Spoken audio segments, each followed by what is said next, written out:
ఇప్పుడు చేస్తున్నటువంటి ఈ విన్యాసాలు ఏవైతే ఉన్నాయో బ్లాకేడ్ స్ట్రాటజీస్ కావచ్చు, లైవ్ ఫైర్ ఎక్సర్సైజెస్ కావచ్చు, ఇవన్నీ కూడా తైవాన్ పైన ఇటు ఎకనామిక్ పరంగా అలాగే మిలిటరీ పరంగా ప్రెషర్ పెట్టేటువంటి ప్రయత్నంగా అనుకోవచ్చు అంటారు. ఖచ్చితంగా అది తైవాన్ మీద ప్రెజర్ పెట్టడానికి ఒక కారణం. రెండోది అమెరికా జపాన్ కూడా వార్నింగ్ సిగ్నల్. మీరు ఆయుధాలు సప్లై చేసి మీరు ఇన్వాల్వ్ అవుతాం అంటే మేము ఊరుకోం అనేది ఆ సిగ్నల్. మొన్న కూడా సిగ్నల్ పంపారుగా, రష్యా మీద దాడి చేస్తామని. సముద్రంలో కొన్ని నౌకలు పోతే, అమెరికా నౌకలు పోతే రష్యా అడ్డగించిందిగా. అవును, మా దగ్గర కూడా అందుకు తగ్గ ఆయుధాలు ఉన్నాయని. అందుకని చైనా కూడా ఇది ఒక సెకండ్ వార్నింగ్ సిగ్నల్. ఏది ఆఫ్టర్ తైపీ, ఏది అమెరికాకు జపాన్ కూడా. మీరు ఆయుధాలు సప్లై చేస్తామని అమెరికా అంటుంది, $11 బిలియన్. జపాన్ ఏమో చూస్తూ ఊరుకోమంటుంది. అటువంటప్పుడు దీనికి కౌంటర్ సిగ్నల్ ఈ విన్యాసాలు. మరి దీనివల్ల తైవాన్ సప్లై చైన్ ఏమన్నా ఎఫెక్ట్ అవుతుందంటారా? ఇంకా ఎఫెక్ట్ చేసే స్థాయికి చెడిపోలే సంబంధాలు.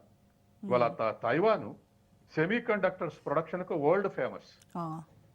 ఇప్పుడు దరిదాపు తైవాన్ ఇండిపెండెంట్ గా ఉన్నటువంటి సింగపూర్ ఎట్లా డెవలప్ అయిందో, అట్లాగా బ్యాంకాక్ ఎట్లా డెవలప్ అయిందో, అట్లా డెవలప్ అయినటువంటి ఇండిపెండెంట్ దేశం కాకపోయినా బ్యాంకాక్ ఎట్లా డెవలప్ అయిందో, తైవాన్ కూడా ఈ సెమీ కండక్టర్ ఇండస్ట్రీ. అంటే ఒకవేళ కాన్ఫ్లిక్ట్ కనుక ఎరప్ట్ అయితే ఖచ్చితంగా ఈ సెమీ కండక్టర్స్ కానీ వీటిపైన ఎఫెక్ట్ అయితే ఉంటుందంటారు. చిప్స్ సప్లై పైన ఉండటమే కాదు, అమెరికా దెవలాట అదే. తైవాన్ పూర్తిగా చైనా చేతుల్లో పోతే చైనా ఆర్థిక వ్యవస్థ మరింత బలపడుతుంది. ఇప్పుడు జనరల్ గా జీడిపి ప్రకారం అయితే $30 ట్రిలియన్ అమెరికా, $20 ట్రిలియన్ చైనా ఉంది. కానీ పర్చేజింగ్ పవర్ ప్యారిటీ థియరీ ప్రకారం, త్రిబుల్ పి థియరీ ప్రకారం $27 ట్రిలియన్ అమెరికా ఉంటే $26 ట్రిలియన్ చైనా ఉంది. అంటే ఇంటర్నల్ గా పర్చేజింగ్ పవర్ ఆధారంగా లెక్క తీస్తే చైనా ఈక్వల్ ఉంది అమెరికాకు. రేపు తైవాన్ కనుక పూర్తిగా చైనా చేతుల్లోకి పోతే చాలా టెక్నాలజీస్ చైనాకు సమకూరుతాయి, చాలా బలమైన దేశంగా తయారవుతుంది. అందుకని అమెరికా ఈ విధమైనటువంటి కౌంటర్ ప్రెజర్స్ చేస్తా ఉంది. ఇది ఓవరాల్ గా వరల్డ్ ఎకానమీని ఎలా డిస్టర్బ్ చేస్తుందంటారు? వరల్డ్ ఎకానమీలో ఒకటే, తైవాన్ వరి పండిస్తుంది అనుకోండి, ఇప్పుడు ఈస్ట్ ఏషియన్ దేశాలన్నీ వరి పండిస్తున్నాయి. ఏది జపాన్ కానీ, లేకపోతే ఫిలిప్పీన్స్ కానీ, లేకపోతే ఇవి కానీ, ఇవన్నీ కూడా రైస్ పండిస్తున్నాయి. కానీ అదేం పెద్ద ఇది కాదు. కానీ సెమీ కండక్టర్ సప్లై ఆగిపోతే చాలా దేశాలు తలకిందులైతాయి. ఆ విషయంలో అమెరికా కానీ మిగతా దేశాలకు కానీ భయం పట్టుకుంది. సెమీ కండక్టర్ ఇండస్ట్రీ కనుక చైనా చేతుల్లో పోతే, ఇవి ఇప్పుడు రేర్ మెటీరియల్ మనం మొన్నటి వరకు డిబేట్ చేశాంగా, 90% చైనాలో నిల్వలు ఉన్నాయి. తర్వాత ప్రొడక్షన్ యొక్క గ్రిప్ 80% ఉంది, చైనా గ్రిప్. ఏది రేర్ ఎర్త్ మెటీరియల్ మీద. అది అమెరికా వాడు అది పెంచంగానే ఇది బంద్ చేసిండు చైనా వాడు, ఏది టారిఫ్లు పెంచంగానే. మళ్ళీ దారికి వచ్చిన తర్వాత 200-250% అన్న అమెరికా 30% వచ్చినాక ఇప్పుడు మళ్ళీ రేర్ ఎర్త్ మెటీరియల్ సప్లై చేస్తుంది. తర్వాత ఇండియా కూడా మనం ఇప్పుడు మొన్న బీజింగ్ పోయినప్పుడు, ఏది మన ఈ మీటింగ్ సమావేశం జరిగినప్పుడు మోడీ పోయి కలిసినప్పుడు దానికి యాక్సెప్ట్ చేశారుగా, రేర్ ఎర్త్ మెటీరియల్ సప్లై చేస్తాం కానీ మీ ఇండస్ట్రీస్ లో ఏ ఇండస్ట్రీస్ దిగుమతి చేసుకుంటాయో అవి పర్మిషన్కి అప్లై చేసుకోవాలి. రెండోది ఇంటర్న్ అది ఇతర దేశాలకు అమ్మొద్దు. ఇప్పుడు మనం రష్యా నుంచి ఆయిల్ దిగుమతి చేసుకుని యూరోప్కు ఇతర దేశాలకు ఎగుమతి చేసి మనం లాభాలు సంపాదించాం, ఆ స్వేచ్ఛ ఉంది. కాబట్టి అట్లా చైనా రేర్ ఎర్త్ మెటీరియల్ దిగుమతి చేసుకొని ఇంటర్న్ తైవాన్ అది మన ఇండియన్ ఇండస్ట్రీస్ ఇతరులకు సప్లై చేయొద్దు అనేటువంటి ఒక అగ్రిమెంట్ కింద ఇప్పుడు మనకు సప్లై చేయడానికి పూనుకుంది రేర్ ఎర్త్ మెటీరియల్. ఈ రేర్ ఎర్త్ మెటీరియల్ లేనిదే ఇవాళ ప్రయోగించేటువంటి మిజైల్స్ కు దాని అవసరం ఉంది. మరి ఈవీ వెహికల్స్ అయితే, ఎలక్ట్రానిక్ వెహికల్స్ అయితే స్తంభించిపోతాయి ప్రపంచవ్యాప్త ఇండస్ట్రీ అవి లేకపోతే. కాబట్టి ఇవాళ చైనా ఆ విషయంలో కాస్త అప్పుడప్పుడు షేక్ చేస్తుంది అమెరికా. సప్లై తగ్గిస్తామన్నందుకే షేక్ అయింది ఈ ఈవీ ఇండస్ట్రీ. అట్లా అది పూర్తిగా నిషేధిస్తే ఇబ్బంది. అట్లే తైవాన్ పాత్ర ఉంది సెమీ కండక్టర్ల విషయంలో. కాబట్టి ఆ తైవాన్ చైనా చేతిలో పోవద్దనేది అమెరికా కోరిక, జపాన్ కోరిక. ఇప్పుడు తైవాన్ ఫస్ట్ ఐలాండ్ చైన్లో ఎంత స్ట్రాటజిక్ ఇంపార్టెన్స్ ఉంది అని అంటారు? ఇన్ కేస్ చైనా దీన్ని కనుక ఆక్యుపై చేస్తే అప్పుడు ఏషియా పసిఫిక్ మొత్తం ఈ రీజియన్లో సెక్యూరిటీ బ్యాలెన్స్ ఎలా షిఫ్ట్ అవుతుందంటారు?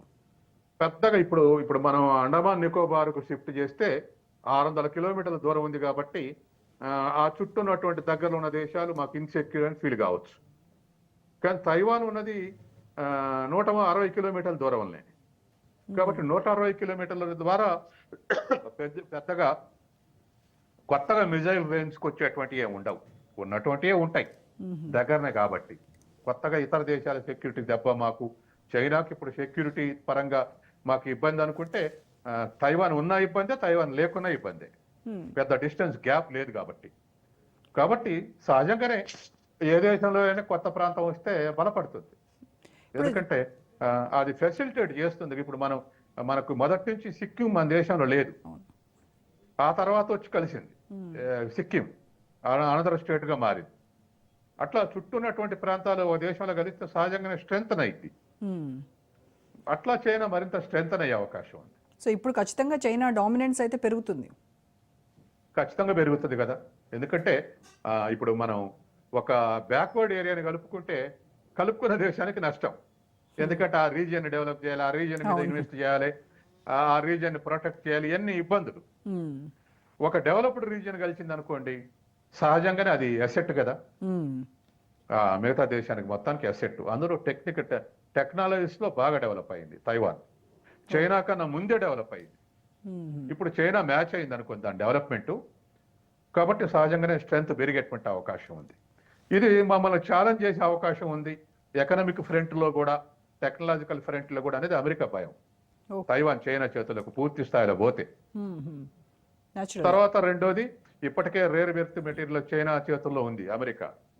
రేపు సెమీ కండక్టర్ ఇండస్ట్రీస్ కూడా వీళ్ళ చేతుల్లో పోతే అది కూడా ఇబ్బంది పడాల్సి వస్తుంది అనేటువంటి ఉద్దేశం అమెరికాకు ఉంది. ఇప్పుడు ఈ చైనా తైవాన్ టెన్షన్స్ ఏమైనా భారత్ పై ఇంపాక్ట్ ఏమైనా చూపిస్తాయంటారా? ముఖ్యంగా ఏషియా పసిఫిక్ రిలేషన్స్ పైన ఏదైనా, అంటే మన ఇండియా రోల్ ఏమైనా స్ట్రాటజీస్లో చేంజ్ చేసుకోవాల్సి ఉంటుందా? చైనాకు మనకు రిలేషన్స్ 62 నుంచి ఇంప్రూవ్ అవుతూ వస్తున్నాయి. గాల్వాన్ ఘర్షణలు జరిగినప్పటికీ ఇంప్రూవ్ వస్తున్నాయి. చైనాకు మనకు దరిదాపు 3400 కిలోమీటర్ల బార్డర్. 62 యుద్ధం ముగిసిన తర్వాత 14 చోట్ల విభేదాలు ఉన్నాయి. ఈ 62 నుంచి ఇప్పటి వరకు చర్చల ద్వారా 11 చోట్ల పరిష్కారం అయినాయి. ఇద్దరికి భేదాభిప్రాయాలు లేవు. కాంట్రవర్షియల్ పాయింట్స్ ఇప్పటికి 3 ఉన్నాయి మిగిలినవి. అవి కూడా చర్చల ద్వారా అసలు బార్డర్ డిస్ప్యూట్ ఉండేది కాదు. ఈలోపు గాల్వన్ ఘర్షణలు, తర్వాత ఆ లోహ ప్రాంతంలో కొన్ని ఇటువంటి డిస్టర్బెన్స్ వచ్చి మనం దూరం అయినాం. మళ్ళీ ఇప్పుడు అన్ని రకాల చర్చలు జరుపుకోవాలని కోరుకుంటారు. అందుకని ఇవాళ భారతదేశం అమెరికా మిత్రత్వం ఉంటే మనకి ఇతర దేశాలు అవసరం లేదన్నంత దూరం మనం రాంగ్ ట్రాక్ లో పోయినాం గత 10 ఏళ్లుగా. పాకిస్తాన్ వైరుధ్యం రావడంతో వాళ్ళ పాత్ర ఏందో తెలిసింది. మళ్ళీ మనం ఇమ్మీడియట్ గా అదేదో బెట్టుకు పోకుండా ఇమ్మీడియట్ గా చైనాతో సఖ్యత కుదుర్చుకోవటం, రష్యా నుంచి ఎప్పటికీ సఖ్యత ఉంది. ఇదైనటువంటి మళ్ళీ మనం పునఃప్రారంభించాం మన ప్రయాణాన్ని. ఇప్పుడు అందుకని చైనా చేతుల్లోకి తైవాన్ పోతే భారతదేశ ఇంటిగ్రిటీకి వచ్చేటువంటి ముప్పేం లేదు. కాకపోతే దాని డామినెన్స్ తూర్పు ఏషియాలో పెరుగుతుంది అన్న అనుమానం వాళ్ళకు భయం ఉంది, జపాన్, సౌత్ కొరియాకు. కానీ భారతదేశానికి భయం ఉండాల్సిన అవసరం లేదు. కానీ ఒక హెచ్చరిక ఖచ్చితంగా sir. Right, thank you so much Satyam గారు.